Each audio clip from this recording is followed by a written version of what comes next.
ಅಲ್ಲ ನಿಜ ಹೇಳ ಅಲ್ಲ ಇದನ್ನ ನಾನು ನೋಡ್ಬಿಟ್ಟೀಗ ಮಾತಲ್ಲಿ ಅಲ್ಲ ಈ ಬಾಯಲ್ಲಂತೂ ಮಾತು ಬರ್ಲಿಲ್ಲ ಮಾತುಗಳೇ ಇಲ್ಲ ದಯವಿಟ್ಟು ಮೇಡಮ್ರೆ ಅಲ್ಲ ನಾನು ಮಾಡಿ ತೋರಿಸ್ತಾರನು ಅದರಲ್ಲೂ ನಾನು ಅಷ್ಟು ಲಕ್ಷ ಈಗ ಯಾರೋ ಅಂದ್ರು ಅಷ್ಟು ಲಕ್ಷ ಬರ್ತದೆ ಅಂತ ಹೇಳ್ಬಿಟ್ಟು ಕೃಷ್ಣಪ್ಪ ಇದಾಯ್ತು ನಾನು ಅಂತ ಇರೋದು ನೋಡಿ ಪಾಳಕರಿ ಇಷ್ಟು ಬರ್ತದೆ ಅಂತಲೇ ಹೇಳಿರೋದು ನೋಡು ನಾ ಈ ಮಟ್ಟಕ್ಕೆ ಕತ್ತವನಿ ಬಂದೇ ಬರ್ತದ ಕನ್ಯಾ ನೀನು ಮಾಡು ಹೌದೌದು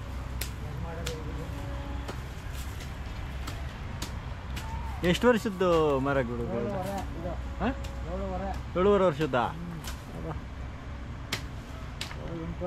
ಇಡೀ ದೇಶದಲ್ಲಿ ಇಡೀ 250 ಕೋಟಿ ಜನಕ್ಕೂ ನೋಡಿ ಆಹಾರ ಕೊಡ್ಬೋದು ವಿಷಮುಕ್ತ ಆಹಾರನ ಏನು ಸರ್ 100%. ಅಲ್ಲಿ ಕೊಡ್ಬೋದಾ ನೀವು ಏಕೆ ಬೆಳೆ ಪದ್ಧತಿ ನೋಡಿದ್ರಲ್ಲ ಅಲ್ಲಿ ಬರೀ ಅಡಕೆ ಹಾಕೋದಾ ಇಲ್ಲಿ ನೋಡಿ ನೀವು ಅಡಕೆನೂ ತಿನ್ನಿ ಫುಡ್ಡು ಬೆಳಿಬೇಕು ನೋಡಿ ಫುಡ್ನು ತಿನ್ನಿ ಪಾಳಕರೇನು ಹೇಳ್ತಾ ಇದ್ದಾರೆ ಬರೀ ಅಡಕೆನೇ ಹಾಕ್ಬೇಡಿ ಆಹಾರದ ಬೆಳೆ ಅಲ್ಲ ಅದು ಹಣ್ಣಿನ ಬೆಳೆಗಳು ತಿನ್ನಿ ಇಲ್ಲಿ ನೋಡಿ ಮನುಷ್ಯ ಆರೋಗ್ಯವಾಗಿ ಇರಬೇಕಾದ್ರೆ ಸರ್ ಪಾಳಕರ್ ಏನು ಮಾಡಿದ್ದಾರೆ ನೋಡಿ ನ್ಯಾಚುರಲ್ ಫಾರ್ಮಿಂಗ್ ಅಂತ ಈ ಥರ ಮಲ್ಚಿಂಗ್ ಕೊಟ್ಟಿದ್ವಿ ಇಲ್ಲೇನಾಗುತ್ತೆ ಈ ಮಲ್ಚಿಂಗಿಂದ ನೋಡಿ ನಮಗೆ ನೀರು ತಡ್ಕತ್ತೋ ನೋಡಿ ಇಲ್ಲಿ ನಮ್ಮ ಭೂಮಿನಲ್ಲಿ ಒಳಗಡೆ ಎಷ್ಟೊಂದು ತೇವ ಇದೆ ಅಂತ ನೀವೇ ನೋಡ್ಬೋದು ನೋಡಿ ನೋಡಿ ಇಲ್ಲಿ ನೋಡಿ ನೋಡಿ ಬನ್ನಿ ಮೇಡಮ್ ಅವ್ರೆ ನೋಡಿ ನೋಡಿ ಇದೇನು ನಾನಾಗ ಮನ್ಸು ಭಾರಿ ಬೇಜಾರು ಏನಪ್ಪ ಹಿಂಗೂ ಇದದ ನಮ್ಮ ಖರ್ಚು ಮಾಡ್ಬಿಟ್ಟು ಹಿಂಗೆಲ್ಲ ಅಂತೇಳಿ ಬೇಜಾಯ್ತು ನೋಡಿ ಇದುವರೆಗೂ ನಮ್ಮ ರೈತರಿಗೆ ನ್ಯಾಯ ಸಿಕ್ಕಿದೆಯಾ ಇಲ್ಲ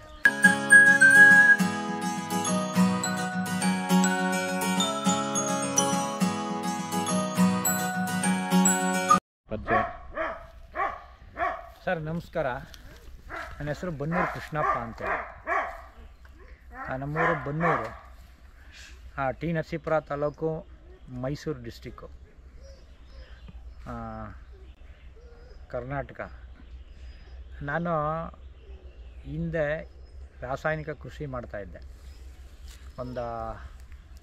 ನನಗೆ ಈಗ ಏಜು 55 ನಾನು SLC ಬಿಟ್ಟ ತಕ್ಷಣ SLC ಫೇಲ್ ಆಯಿತು ಅಲ್ಲಿಂದ ಈಚೆಗೆ ನಮಗೆ ಜಮೀನಿರೋದ್ರಿಂದ ನಾನು ಬೇಸಾಯಕ್ಕೆ ಬಂದೆ ಆಧುನಿಕವಾಗಿ ನಾವು ಕಬ್ಬು ಭತ್ತ ಬನ್ನೂರು ಅಂದರೆ ಭಾರಿ ಫೇಮಸ್ಸು ಹಸಿ ಭತ್ತ ಬಿಸಿ ಬೆಲ್ಲ ಮತ್ತು ಬನ್ನೂರು ಕುರಿ ಅಂತ ಈ 3 ಕೂಡ ಫೇಮಸ್ಸು ಇಲ್ಲಿ ನಮಗೆ ನೀರಾವರಿಗೇನು ತೊಂದರೆ ಇಲ್ಲ ಅಂಕನಾಡಲ್ಲಿ ನಾವು ಇಲ್ಲಿ ಹುಟ್ಟಿ ಈ ಆಧುನಿಕ ಕೃಷಿಯನ್ನು ನಾವು ಮಾಡೋಕ್ಕೆ ಸ್ಟಾರ್ಟ್ ಮಾಡಿದಾಗ ನೋಡಿ ನಾವು ಜಾಸ್ತಿ ಇಲ್ಲಿ ಕಬ್ಬು ಭತ್ತ ಬಾಳೆ ಜಾಸ್ತಿ ಕಬ್ಬು ಭತ್ತನೇ ನಾವೆಲ್ಲ ಕಬ್ಬನ್ನ ಬೆಳಿಬೇಕಾದ್ರೆ 15ರಿಂದ 20 ಸಾವಿರ ಖರ್ಚು ಮಾಡ್ತಾಯಿದ್ದೆ ಮತ್ತು ಭತ್ತ ಬೆಳಿಬೇಕಾದ್ರೆ 3ರಿಂದ 5 ಸಾವಿರ ಇದೆಲ್ಲ ಯಾವಾಗ ಅಂತಂದರೆ ಒಂದು 25 ವರ್ಷದ ಹಿಂದೆ ಒಂದು ಬಾಳೆ ಬೆಳಿಬೇಕು ಅಂತಂದರೆ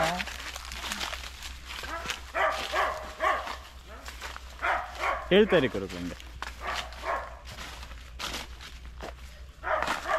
ನೋಡಿ ಬಾಳೆ ಬೆಳಿಬೇಕು ಅಂದರೆ ಒಂದು 25ರಿಂದ 30 ಸಾವಿರ ಖರ್ಚು ಮಾಡ್ತಾಯಿದ್ದು ಈಗ ನಾನು ಬೇಸಾಯ ಮಾಡೋಕ್ಕೆ ಸ್ಟಾರ್ಟ್ ಮಾಡಿದ್ಮೇಲೆ ನೋಡಿ 15ರಿಂದ 20 ಸಾವಿರ ನಿಮ್ಗೆ ಯಾಕೆ ಎರಡು ವ್ಯತ್ಯಾಸಗಳು ರೇಟಲ್ಲಿ 15ರಿಂದ 20 ಸಾವಿರ ಅಂತ ನಿಮಗೆ ಒಂದು ಎಕರೆ ಕಬ್ಬು ಬೆಳಿ ಕೇಳ್ದೋ ನೋಡಿ ಇಲ್ಲಿ ನಾವು ರೈತರಾಗಿ ಫುಲ್ ಟೈಮು ಯಾಕೆಂದರೆ ಈಗ ನೀರು ಕಟ್ಟೋದ್ರಿಂದ ಹಿಡಿದು ಕೆಲಸ ಎಲ್ಲನೂ ಮಾಡ್ಕೊಂಡ್ರೆ ಒಂದು 15 ಸಾವಿರ ಒಂದು 5 ಸಾವಿರ ಉಳಿಸ್ಬೋದು ಇಲ್ಲಾಂದರೆ ಈಗ ರೈತರಲ್ಲಿ ಒಂದಷ್ಟು ಎಲ್ಲ ಅದಕ್ಕೂ ದುಡ್ಡು ಕೊಡ್ತೀವಿ ಅಂದರೆ ಅದು ಒಂದು 5 ಸಾವಿರ ಹೆಚ್ಚಾಗುತ್ತೆ ಈಗ ಅಫಿಷಿಯಲ್ಗಳು ಇರ್ತಾರೆ ಅವರು ಬೇಸಾಯ ಮಾಡ್ತಾರೆ ಅಥವಾ ಒಂದು 5 ಸಾವಿರ ಅದಕ್ಕೆ 15ರಿಂದ 20 ಸಾವಿರ ಭತ್ತಕ್ಕೆ 3ರಿಂದ 5 ಸಾವಿರ ನೋಡಿ ಈ ಥರ ವ್ಯತ್ಯಾಸಗಳು ಹೀಗೆಲ್ಲ ನಾವು ಬರ್ತಾ ಇರ್ಬೇಕಾದ್ರೆ ನಾನು ನಮ್ಮ ತಂದೆ ಜೊತೆ ಬರ್ತಾ ಇರ್ಬೇಕಾದ್ರೆ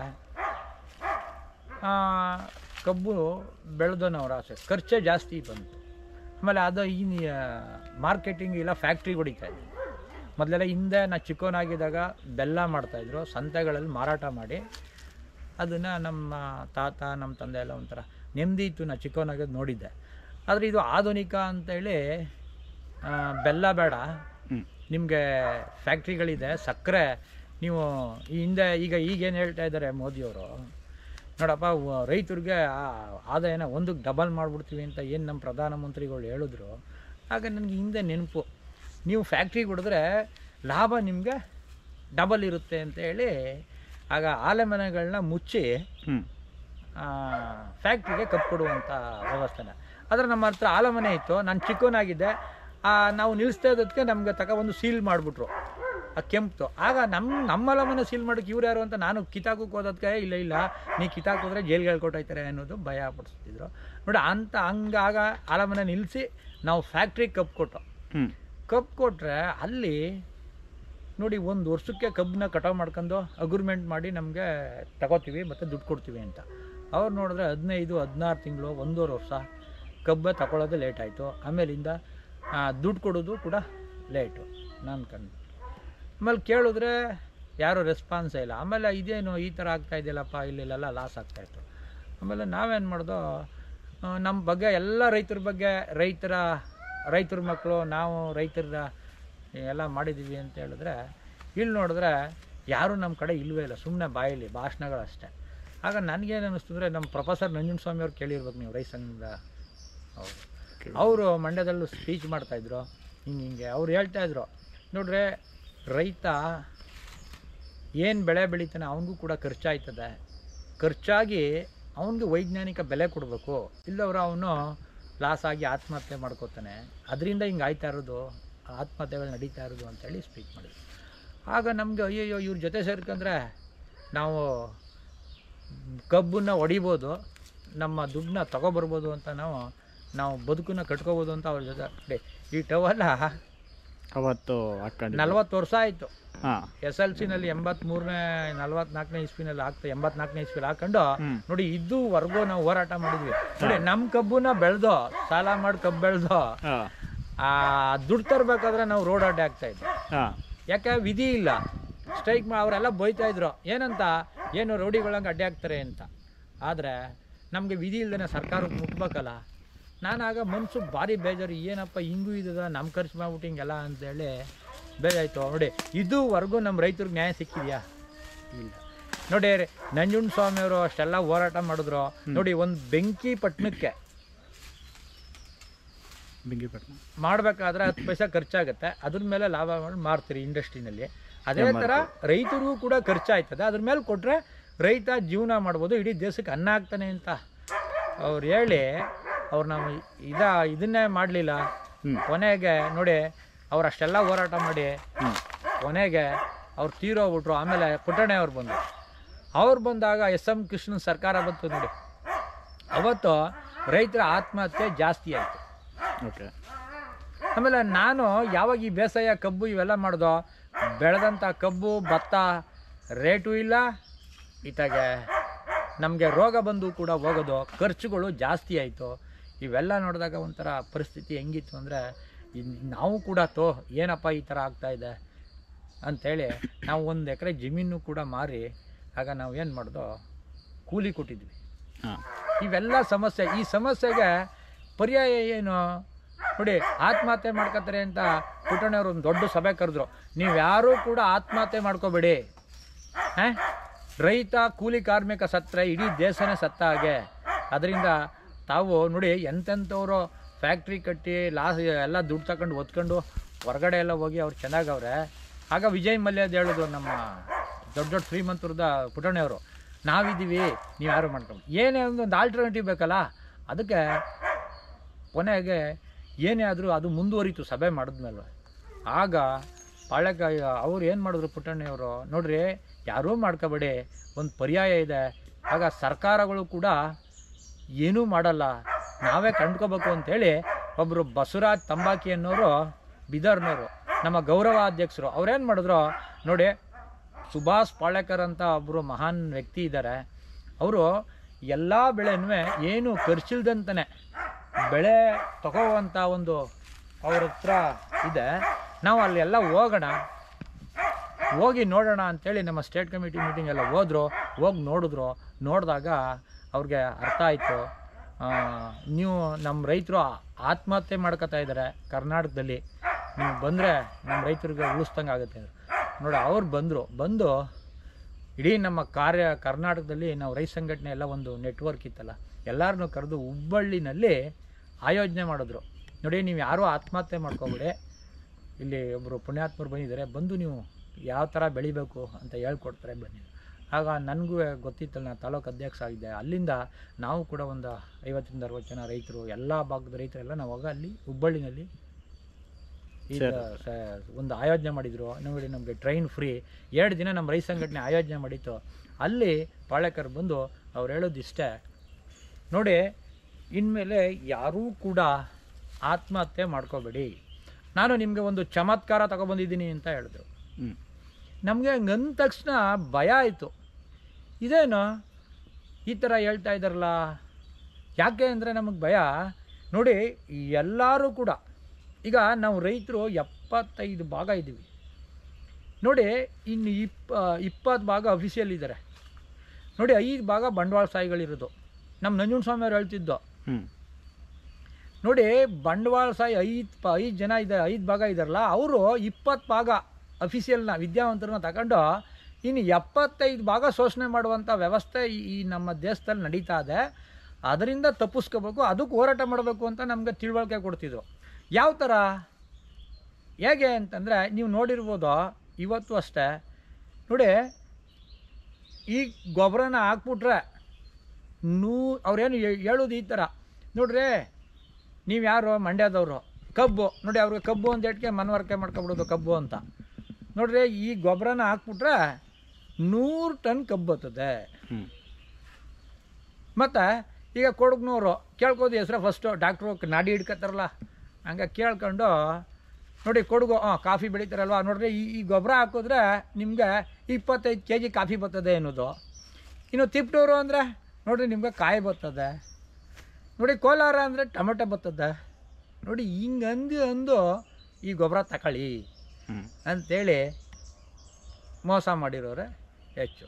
ನೀವು ಅವತ್ತಿಗೆ ಬೇಡ, ಇವತ್ತೇ ಆಲ್ರೆಡಿ ಏನು ಹೇಳ್ತಾ ಇದ್ದಾರೆ ನೋಡ್ರಿ, ಈ ಗೊಬ್ಬರ ಹಾಕ್ಬಿಟ್ರೆ ಡಾಕ್ಟರ್ ಸಾಯಿಲ್ನ ಹಾಕ್ಬಿಟ್ರೆ ನಿಮಗೆ ಬಂದ್ಬಿಡ್ತದೆ, ಅಷ್ಟು ಬರ್ತದೆ ಇಷ್ಟು ಬರ್ತದೆ ಅಂತ ಆಲ್ರೆಡಿ ಈ ಕ್ಷಣದಿಂದನೂ ಪ್ರತಿಯೊಂದು ಮೋಸ ಮಾಡ್ತಾವ್ರೆ. ಹೌದು, ಯಾರೋ ದುಶ್ಮನ್ ಕಾ ಹೇ ದುಶ್ಮನ್ ಬಗಲ್ ಮೇ ಹೇ ನೋಡಿ, ಹಂಗಂದ್ರೆ ಅಂತಾರೆ ನೋಡಿ, 20 ಭಾಗ ಅವರಲ್ಲ, ಅವರು ಯಾರು ಬೇರೆಯವರಲ್ಲ, ಅವರು ರೈತರ ಮಕ್ಕಳೇ ಅವರು ಅಂಥೇಳಿ ಅವ್ರೇನು ಮಾಡಿದ್ರು, ನಾವು ಬಾಳ್ಗೆಟ್ಗೆ ಬಂದಿದ್ದೀವಿ ಅಂತ ಎಲ್ಲ ಈಚೆಗೆ ಎದ್ದು ಬಂದು ಅಂತ. ಆದರೆ ನಾನು ಮಾತ್ರ ಎದ್ದು ಬರಲಿಲ್ಲ.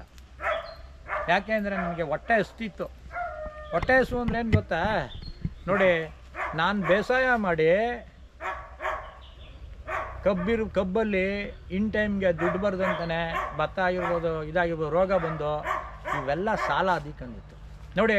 ನಾವು ನಮ್ಮ ಹತ್ರ 20ರಿಂದ 25 ಎಕರೆ ಜಮೀನಿದೆ. ನಾವು 4 ಜನ ಅಣ್ಣ ತಮ್ಮದಿರು ಕಬ್ಬು ಬೆಳೀತಾ ಇದ್ದೋ. 1,000-1,500 ಟನ್ ಗಂಟ ಕಬ್ಬು ಬೆಳೆದಿರ್ಬೇಕಾದ್ರೆ ನಾವು ಒಂದು ಸಾರಿಗೆ ನಾವು ಒಂದು ವರ್ಷಕ್ಕೆ 2ರಿಂದ 2.5 ಲಕ್ಷ ರೂಪಾಯಿನ ರಾಸಾಯನಿಕನ ನಾವು ಖರೀದಿ ಮಾಡ್ತಿದ್ವಿ. ನಾನು 2.5 ಲಕ್ಷ ರೂಪಾಯಿನ ಖರೀದಿ ಮಾಡಿದ್ರೆ ನಾನು ಯಾವ ಥರ ಇರಬೇಕು, ನನ್ನನ್ನು ಎಷ್ಟು ಗೌರವ ಕಾಣಬೇಕು ಒಬ್ಬ ಬಿಸ್ನೆಸ್ ಮ್ಯಾನು.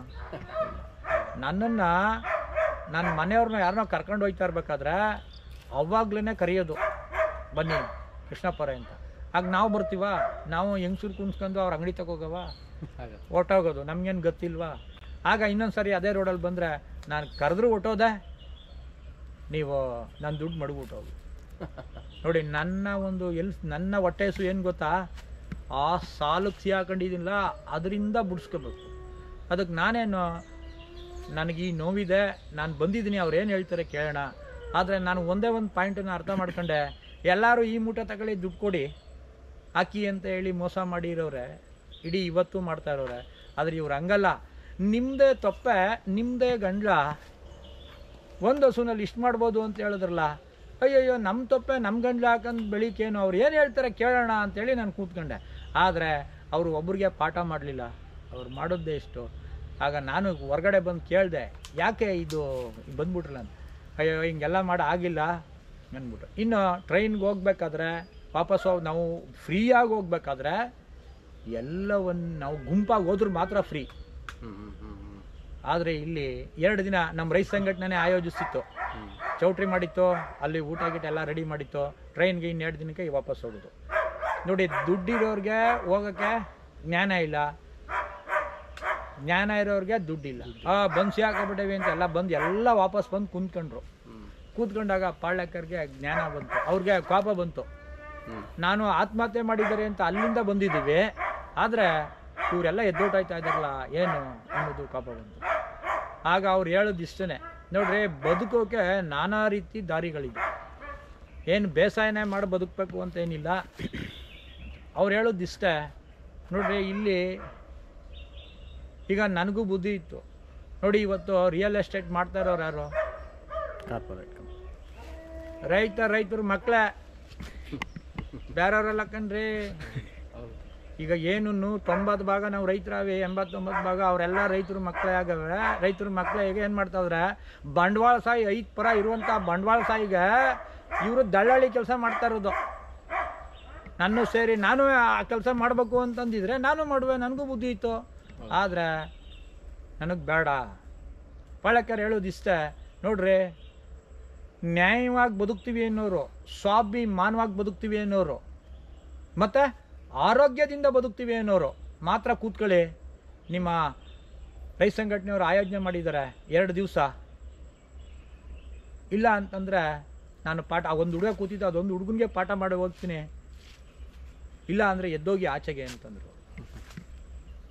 ಆದರೆ ನನ್ನಲ್ಲಿ ಏನಪ್ಪ ಇತ್ತು ಅಂದರೆ, ನಾನು ನ್ಯಾಯವಾಗಿ ಬದುಕಬೇಕು ಮತ್ತು ಸ್ವಾಭಿಮಾನವಾಗಿ ಬದುಕಬೇಕು ಅನ್ನೋ ಛಲ ನನ್ನಲ್ಲಿ. ಆದರೆ ಇನ್ನು ಕೆಲವ್ರಿಗೆ ಆರೋಗ್ಯದಿಂದ ಬದುಕಬೇಕು, ಹಣ ಇದ್ದರೂ ಏನೇ ಅಲ್ವಾ, ಅಲ್ಲೇನಾಯ್ತು ಎಲ್ಲ ಕೂತ್ಕೊಂಡು. ಆಗ ಅವರು ಪಾಠ ಸ್ಟಾರ್ಟ್ ಮಾಡಿದ್ರು. ಇಷ್ಟೇ ಹೇಳಿದ್ದವರು, ನೋಡ್ರಿ ನೀವೆಲ್ಲ ಏನೇನು ಬೆಳೀತಾ ಇದ್ದೀರಿ, ನಾವೆಲ್ಲ ಮಂಡ್ಯದವರೆಲ್ಲ ಕೈ ಎತ್ತಿ ಅಂದರು. ನಾವೆಲ್ಲ ಮಂಡ್ಯದವ್ರು ಕೈ ಎತ್ತ, ಕಬ್ಬು, ನಾವೆಲ್ಲ ಮೈಸೂರು ಪಕ್ಕ ಅಲ್ವಾ, ಕಬ್ಬು ಜಾಸ್ತಿ ಬೆಳೀತಾರೆ. ಮತ್ತು ಭತ್ತ, ನಾವು ಕಬ್ಬು ಭತ್ತ ನೋಡಿ. ಇನ್ನು ಬಾಕಿ ಅವರೆಲ್ಲ ತೆಂಗು ಅವೆಲ್ಲ ಯಾರು ಬೆಳೀತಾ ಇದ್ದೀರಿ, ಅವರು ಕೈ ಎತ್ತಿ, ಎಲ್ಲರನ್ನೂ ಕೈ ಎತ್ತಿಸಿದ್ರು. ಎತ್ತಿಸ್ಬಿಟ್ಟು ನೋಡಿ ನೀವು ಎಲ್ಲ ಇಷ್ಟೆಲ್ಲ ಖರ್ಚು ಮಾಡ್ಕೊ ಬೆಳೀತಾ ಇದ್ದೀರಿ, ಇನ್ಮೇಲೆ ಏನೂ ಮಾಡುವಷ್ಟಿಲ್ಲ, ನೀವು ಏನೂ ಮಾಡ್ದಂತಲೇ ಇಷ್ಟು ಜೀವಾಮೃತ ಹಾಕ್ಕೊಂಡು ಮತ್ತು 130 ಎಕರೆ ಮಾಡ್ಬೋದು. ಅದು ಹೆಂಗೆ ಮಾಡಬೇಕು ಏನು ಅಂತ ನಾವು ನಿಮಗೆ ಹೇಳ್ತೀವಿ ಅಂತೇಳಿ ಪಾಠ ಸ್ಟಾರ್ಟ್. ಅವ್ರು ಇಷ್ಟೇ, ಈ ಕೃಷಿಯ ಹೆಸರು ಜೀರೋ ಬಜೆಟ್ ನ್ಯಾಚುರಲ್ ಫಾರ್ಮಿಂಗ್. ನೋಡ್ರಿ ಕೃಷಿನಲ್ಲಿ 3 ವಿಧ. ಒಂದು ರಾಸಾಯನಿಕ ಕೃಷಿ, 2ನೇದು ಸಾವಯವ ಕೃಷಿ, 3ನೇದು ನೈಸರ್ಗಿಕ ಕೃಷಿ. ಒಂದು chemical farm, organic farm, zero budget natural farming. ನೋಡ್ರಿ ನಾನು ಫಸ್ಟು ಮಾಡ್ತಾ ಇದ್ದದ್ದು ಕೆಮಿಕಲ್ ಫಾರ್ಮ್. ನೋಡಿ ಈಗ ನಾನು ಮಾಡ್ತಾ ಇರೋದು ಆರ್ಗ್ಯಾನಿಕ್ ಫಾರ್ಮಿಂಗ್ ಅಲ್ಲ, ನಾನಿಲ್ಲಿ ಮಾಡ್ತಾ ಇರೋದು zero budget natural farming, Subhash ಪಾಳ್ಯಕರರ ನೈಸರ್ಗಿಕ ಕೃಷಿ. ಅದನ್ನು ಇದ್ರ ಹೆಸರು ಸುಭಾಷ್ ಪಾಳ್ಯ ನೈಸರ್ಗಿಕ ಕೃಷಿ. ಇಲ್ಲೇನೂ ಹಾಕೋಷ್ಟಿಲ್ಲ. ನೋಡಿ ಇದಕ್ಕೇನಪ್ಪ ನ್ಯಾಚುರಲ್ ಫಾರ್ಮಿಂಗ್ ಅಂದರೆ, ಕಾಡಲ್ಲಿ ಯಾರೇನಾಗ್ತಾ ಇದ್ದಾರೆ, ಪಾಡಕಳ್ಳಿ ಹೇಳಿದ್ದು, ಯಾರೇನೂ ಆಗ್ತಾರೆ. ನೀವು ಕಾಡು ಬೇಡ, ರೋಡಲ್ಲಿ ಬರ್ತಾ ಇರ್ಬೇಕಾದ್ರೆ ನೀವು ಇಡೀ ಕರ್ನಾಟಕದಿಂದ ಎಲ್ಲರೂ ಬಂದ್ರಲ್ಲ, ರೋಡಲ್ಲಿ ಬರ್ತಾ ಇರ್ಬೇಕಾದ್ರೆ ಹುಣಸೆ ಮರ ನೋಡಿದ್ರಲ್ಲ, ಹುಣಸೆ ಮರ ಎಷ್ಟೊಂದು ಫಲ ಬಂದಿದೆ. ಯಾರೇನು ಹಾಕಿದ್ರು? ಹುಣಸೆ ಮರ ಒಂದೇ ಅಲ್ಲ, ಆ ಕಾಲಕ್ಕೆ ತಕ್ಕಂತೆ ಹೊಂಗೆ ಮರ, ಬೇವಿನ ಮರ, ಮಾವಿನ ಮರ, ಯಾವ್ಯಾವ ಗಿಡ ಮರಗಳಿವೆ ಅವೆಲ್ಲ ಫಲ ಬಿಡ್ತಾ ಇಲ್ವಾ? ಯಾರೇನಾರ ನೀರು ಕೊಟ್ಟಿದ್ರಾ, ಯಾರೇನಾರ ಔಷಧಿ ಕೊಟ್ಟಿದ್ರಾ, ಯಾರೇನಾದ್ರೂ ಟೆಕ್ನಾಲಜಿಯಲ್ಲಿ ಯೂಸ್ ಮಾಡಿದ್ರಾ? ಏನಿಲ್ಲ, ಬರ್ತಾ ಇಲ್ವಾ ಅಂದರು. ಆಗ ನೋಡಿ ನನಗೆ ಅದರ ಒಂದು ಪಾಳ್ಯಕರ್ ಹುಣಸೆ ಮರ ಹೇಳಿದ್ರಲ್ಲ, ಅಯ್ಯೋ ಸತ್ಯ ಅಲ್ವ ಇವ್ರು ಹೇಳ್ತಾ ಇರೋದು ಅಂತ ನಾನು ಬಜ ಕೂತ್ಕೊಂಡು ನೋಡಿದಾಗ ನೋಡಿ ಅವ್ರು ಒಂದು ಮಾತು ಹೇಳಿದ್ರು. ನೋಡ್ರಿ ಇಲ್ಲಿ 10 ಲಕ್ಷ ರೂಪಾಯಿ ಇದೆ ಅಂದರು, ಬ್ಯಾಗ ತೋರಿಸ್ಬಿಟ್ಟು. ನನಗೆ ಆಶ್ಚರ್ಯ ಆಯಿತು, ಇದೇನು 10 ಲಕ್ಷ ರೂಪಾಯಿ ತಗೊಬಂದು ಇಲ್ಲಿ ಮಾಡಿದ್ರು. ಅವ್ರು ಹೇಳಿದ್ರು, ಈ ಹುಣಸೆ ಮರದಲ್ಲಿ ಎಷ್ಟದೆ ಅಂತ ಫಲಾನ ಎಣಿಸಿ ಹೇಳ್ಬಿಟ್ರೆ ನಿಮಗೆ 10 ಲಕ್ಷ ರೂಪಾಯಿ ಯಾರು ಬೇಕಾದ್ರೂ ಎತ್ಕೊಳ್ಳಿ ಅಂದರು. ನೋಡಿ ಇದುವರೆಗೂ ಹುಣಸೆ ಬೆಳೆದಿರೋರೇ ಇರಲಿ, ಯಾರು ಇರಲಿ, ಯಾರು ಎಣ್ಸಿ ಹೇಳಿದಾರಾ? ಇಲ್ಲ. ಸತ್ಯ ತಾನೇ ಬಂದಿರೋದು.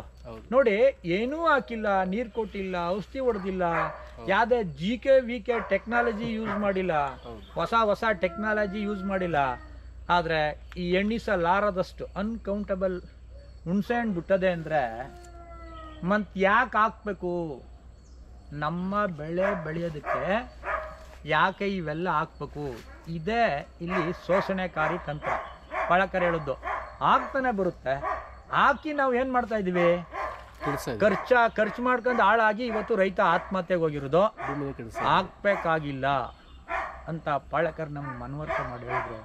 ಆಗ ನಮ್ಗೇನು ಅನ್ನಿಸ್ತು, ಒಂದು ಪ್ರಶ್ನೆನ ನಾವು ಅವ್ರಿಗೆ ಹಾಕ್ತು, ಸರ್ ಅವೆಲ್ಲ ಮರ ಗಿಡಗಳು, ಆದರೆ ನಾವು ಆಹಾರಕ್ಕೆ ಬೆಳೀತಾ ಇರೋದು ವಾರ್ಷಿಕ ಬೆಳೆ ಮತ್ತು ಅಲ್ಪಾವಧಿ ಬೆಳೆ, ಇಂಟರ್ ಕ್ರಾಪ್ಗಳು ಅಂತ. ಹಾಗಂದ್ರೆ ಕಬ್ಬು, ಭತ್ತ, ಬಾಳೆ ಮತ್ತು ಅಲಸಂದೆ, ಉದ್ದು, ಭತ್ತ, ರಾಗಿ, ಜೋಳ ಇವೆಲ್ಲ ಬರ್ತವ ಅಂತ. ಅವ್ರೇನಂತ ಹೇಳಿದ್ರು, ನೋಡಿ ಕಾಡಲ್ಲಿ ಒಬ್ಬೆಗಳಿದೆಯಲ್ಲ ಅದು ವರ್ಷದ ಬೆಳೆ, ಸಣ್ಣ ಪುಟ್ಟ ಕಳೆ ಗಿಡಗಳೆಲ್ಲ ಇಂಟರ್ ಕ್ರಾಪ್ಗಳು ಬರ್ತಾ ಇದೆ. ಆದರೆ ನಮ್ಮ ಜಮೀನಲ್ಲಿ ಯಾಕೆ ಬರ್ತಾ ಇಲ್ಲ ಅಂದರೆ ನೀವು ಮಾಡಬಾರ್ದು ಮಾಡ್ತಾ ಇದ್ದೀರಿ, ಆಗಬಾರ್ದು ಆಗ್ತಾ ಇದೆ. ಹಾಗಂದ್ರೆ ನೋಡಿ, ಹಿಂದೆ ಯಾವ ರಾಸಾಯನಿಕ ಔಷಧಿ ಏನೂ ಆಗ್ತಾ ಇರಲಿಲ್ಲ, ಹಸುವಿನ ಗೊಬ್ಬರನ ಚೆಲ್ಬಿಡೋರು, ಬೆಳೆ ಬರೋದು, ಮತ್ತು ಯಾವುದೇ ಔಷಧಿ ಇದು ಮಾಡ್ತಿರ್ಲಿಲ್ಲ, ಬೆಳೆ ಬಂದು ನೆಮ್ಮದಿಯಾಗಿ 100 ವರ್ಷ ಬಾಳಿ ಬದುಕಿದ್ರು. ಆದರೆ ಇಲ್ಲಿ ಇವತ್ತು ಹಾಕಿದ್ರೆ ಯೂರಿಯಾ ಹಾಕೋರು ಬರುತ್ತೆ, ಆಗ್ತಾ ಹೋದ್ರೆ ಇಲ್ಲ. ಯಾಕೆ ಅಂತಂದರೆ ಎಲ್ಲವನ್ನೂ ಆ ಒಂದು ವ್ಯವಸ್ಥೆ. ಇಂಡಿಯಾ ದೇಶದಲ್ಲಿ 100ಕ್ಕೆ 70 ಭಾಗ ಭೂಮಿನೇ ನಂಬಿ ಮಾಡ್ತಾ ಇರುವಂಥ ಜನ ಕ್ಲೀನ್ ಫಾರ್ಮ್ ಅಂತ ಈ ಗ್ರೀನ್ ರೆವಲ್ಯೂಷನ್ನ ಎಫೆಕ್ಟಿಂದ ಎಲ್ಲರೂ ಕ್ಲೀನ್ ಮಾಡಿ ಯೂರಿಯಾ ಎಲ್ಲನೂ ಹಾಕಿ ಅದೇನಾಯಿತು, ಕೆಪಿಲರಿ ಫೋರ್ಸಲ್ಲಿ ಬಾಯಿ ಬಿಟ್ಟಾಗ ನೋಡಿ ಅಲ್ಲಿ ಏನು ಕ್ಷಾರ ಕಟ್ಟಿತ್ತು ಅದೆಲ್ಲನೂ ತೆಗೆದು ಗಾಳಿಗೆ ಬಿಟ್ಟಾಗ ಅದಕ್ಕೇನೆ ಇವಾಗ ಉಯ್ಯೋ ಟೈಮಿಗೆ ಮಳೆ ಹುಯ್ತಾ ಇಲ್ಲ, ಉಯ್ದಿರೋ ಟೈಮಿಗೆ ಮಳೆ ಹೋಗಿ ಗ್ಲೋಬಲ್ ವಾರ್ಮಿಂಗ್ ಅಂದರೆ ಹವಾಗುಣ ಬದಲಾವಣೆ. ನೋಡಿ ಈಗ ಚೆನ್ನೈ ನೀರೇ ಇಲ್ಲ ಅನ್ನೋದು, ನೀರಿಂದ ಅದೊಂದೇ ಅಲ್ಲ, ಎಲ್ಲಿ ಏನು ಬೇಕಾದರೂ ಆಗ್ಬೋದು. ಈ ಗ್ಲೋಬಲ್ ವಾರ್ಮಿಂಗ್ ಏನಪ್ಪ ಅಂದರೆ ಯಾವಾಗುಣ ನಾವು ಮಾಡ್ತಾ ಇರುವಂಥ ಈ ರಾಸಾಯನಿಕ ಕೃಷಿ, ಈ ಗ್ರೀನ್ ರೆವಲ್ಯೂಷನಿಂದ ಎಫೆಕ್ಟ್ ಆಗಿರೋದು.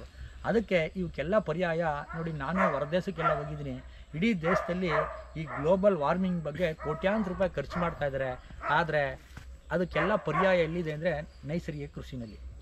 ನೋಡಿ ಇಲ್ಲಿ ನಾವು ಮಲ್ಚ್ ಮಾಡಿದ್ದೀವಿ, ನೋಡಿ ಇಲ್ಲಿ ಕಾರ್ಬನ್ನು ಜಾಸ್ತಿ ಯಾವಾಗ ಹೊರಗಡೆ ಹೋಯ್ತು ಅದನ್ನು ತಡೆಗಟ್ಟಬೇಕು ಅಂತಂದರೆ ನೋಡಿ ಇಲ್ಲಿ ಏನಾಗಿದೆ, ರೈತರ 70 ಭಾಗ ಇರುವಂಥ ಜಮೀನಲ್ಲಿ ನೀವು ನೋಡ್ಬೋದು, ಪಂಜಾಬ್ ಸರ್ಕಾರ ಇವತ್ತು ಅದನ್ನು ತೋರಿಸ್ತಾ ಇತ್ತು, ಹೆಂಗೆ ಸುಡ್ತಾರೆ ಹುಲ್ಲ ಯಾವ ಥರ ಅಂತ. ನೋಡಿ ಇಲ್ಲಿ ಜಾಸ್ತಿ ಹೋಗ್ತಾ ಇರೋದು ಫ್ಯಾಕ್ಟ್ರಿಗಳಿಂದ ಒಂದು 20 ಭಾಗ ಇರ್ಬೋದು, ಜಾಸ್ತಿ ಬೇಸಾಯದಿಂದನೇ. ರೈತನಿಗೆ ಗೊತ್ತಿಲ್ಲದಂತನೇ ಈ ಒಂದು ಆಧುನಿಕ ಕೃಷಿಯಿಂದ ಎಲ್ಲ ನಾವು ಕಾರ್ಬನನ್ನು ತೆಗೆದು ಮೇಲಕ್ಕೆ ಹವಾಗುಣ ಕೊಟ್ಟಾಗ ಕೆಟ್ಟೋಗ್ತಾ ಇದೆ. ಇದಕ್ಕೆಲ್ಲ ಪರ್ಯಾಯ ಪಾಳಕರ್ ಏನು ಮಾಡಿದ್ದಾರೆ ನೋಡಿ, ನ್ಯಾಚುರಲ್ ಫಾರ್ಮಿಂಗ್ ಅಂತ ಈ ಥರ ಮಲ್ಚಿಂಗ್ ಮಾಡ್ಕೊ ಕೊಟ್ಟಿದ್ವಿ. ಇಲ್ಲೇನಾಗುತ್ತೆ, ಈ ಮಲ್ಚಿಂಗಿಂದ ನೋಡಿ ನಮಗೆ ನೀರು ತಡ್ಕತ್ತು. ನೋಡಿ ಇಲ್ಲಿ ನಮ್ಮ ಭೂಮಿನಲ್ಲಿ ಒಳಗಡೆ ಎಷ್ಟೊಂದು ತೇವ ಇದೆ ಅಂತ ನೀವೇ ನೋಡ್ಬೋದು. ನೋಡಿ ನೋಡಿ ಇಲ್ಲಿ ನೋಡಿ, ಬನ್ನಿ ಮೇಡಮ್ ಅವ್ರೆ, ನೋಡಿ ನೋಡಿ ಇದೇನು ನಾವು ಮಲ್ಚಿಂಗ್ ಮಾಡಿದ್ದಕ್ಕೆ ಹ್ಯೂಮಸ್ ಇದು. ನೋಡಿ ಇಲ್ಲಿ 1 kg ಹ್ಯೂಮಸ್ಸನ್ನು ನಾವು ರೆಡಿ ಮಾಡಿದ್ರೆ 6 ಲೀಟ್ರ್ ನೀರನ್ನ ವಾತಾವರಣದಿಂದ ಎಳ್ಕತ್ತೆ.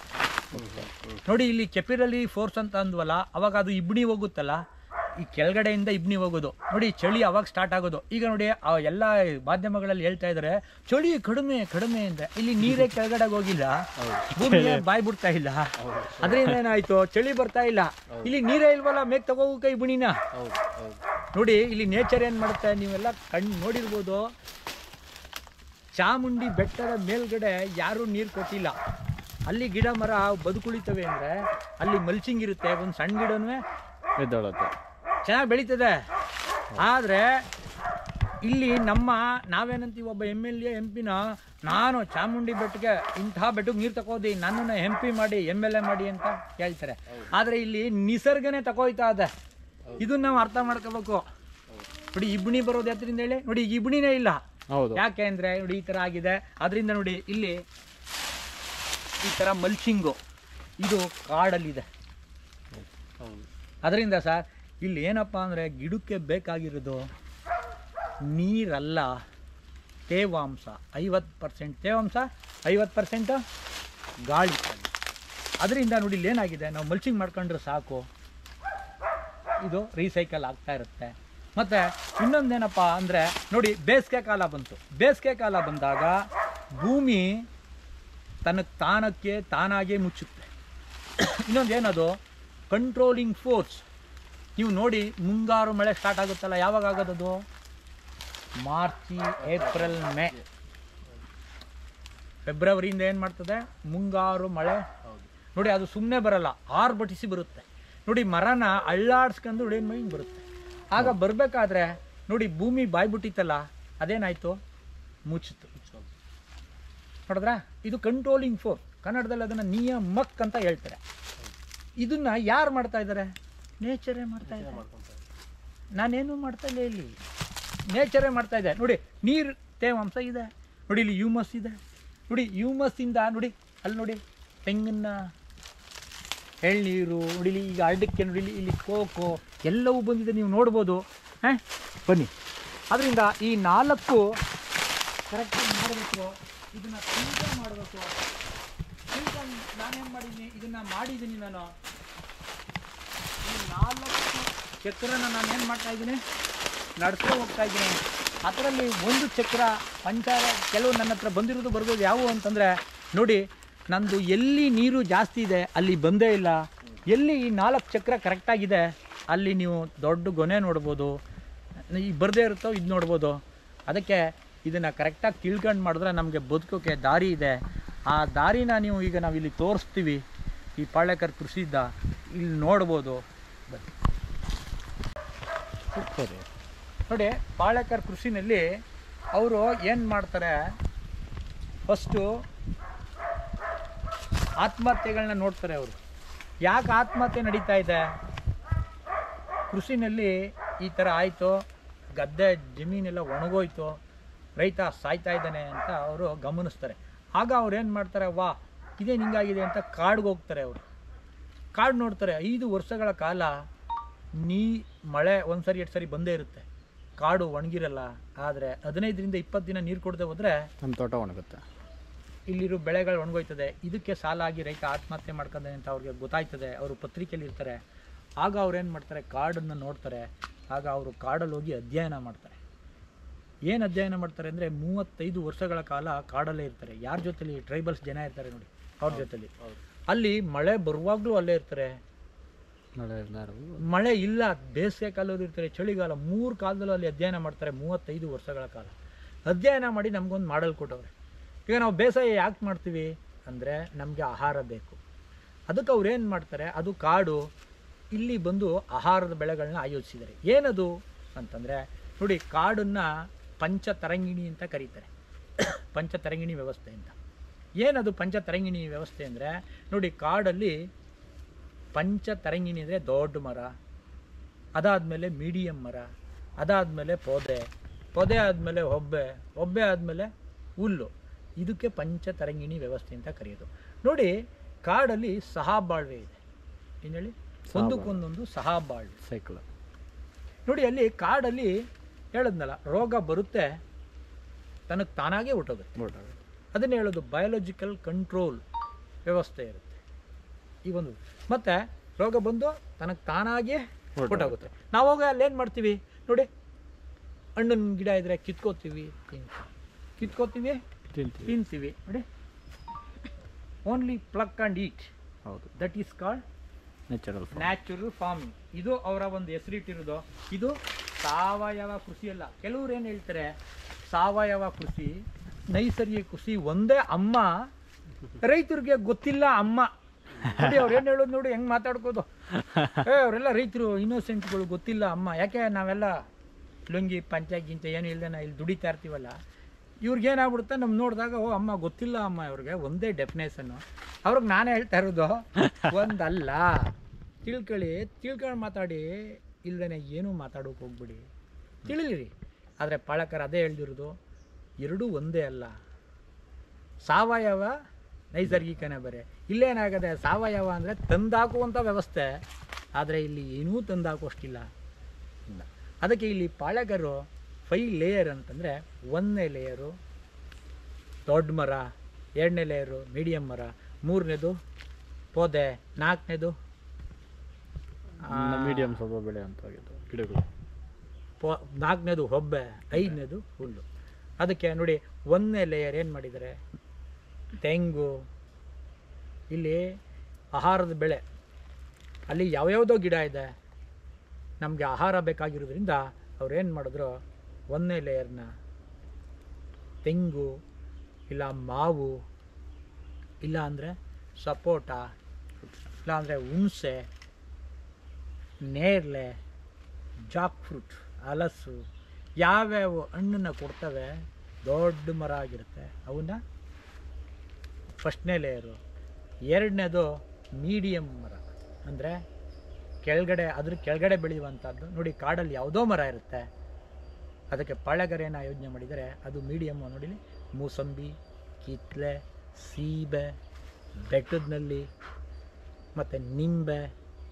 ಈಗ ಎಲ್ಲರೂ ಜಾಸ್ತಿ ಆಗ್ತಾ ಇರೋದು ಅವಾಕಾಡ ಹೇಳಿ, ಬೆಣ್ಣೆ ಹಣ್ಣು 300 ರೂಪಾಯಲ್ಲಿ, ಅದೇನೋ 200 ರೂಪಾಯಿ ಕೆಜಿಗೆ ಅಂತ. ಅವು ಇವೆಲ್ಲ ಮೀಡಿಯಮ್ ಮರ. ಮೂರನೇದು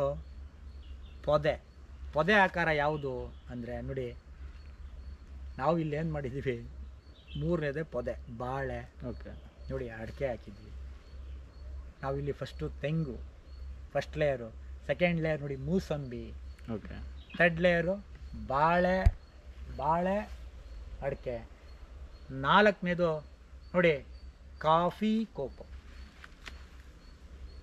ನೋಡಿ ಐದನೇದು ನೋಡಿ ಅರಿಶಿನ ಶುಂಠಿ, ನೆಲದಲ್ಲಿ ಹುಲ್ಲು ಅದು ಹುಲ್ಲು ಜಾತಿವು. ನೋಡಿ ನಾವು ಇಲ್ಲಿ ಎಲ್ಲವೂ ಪೈಲೆ ಹಾಂ,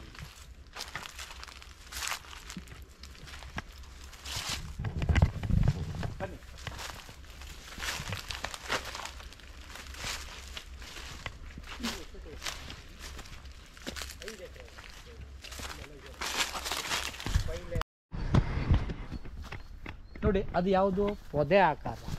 ಹಾಂ, ಗುಂಪಾಳ.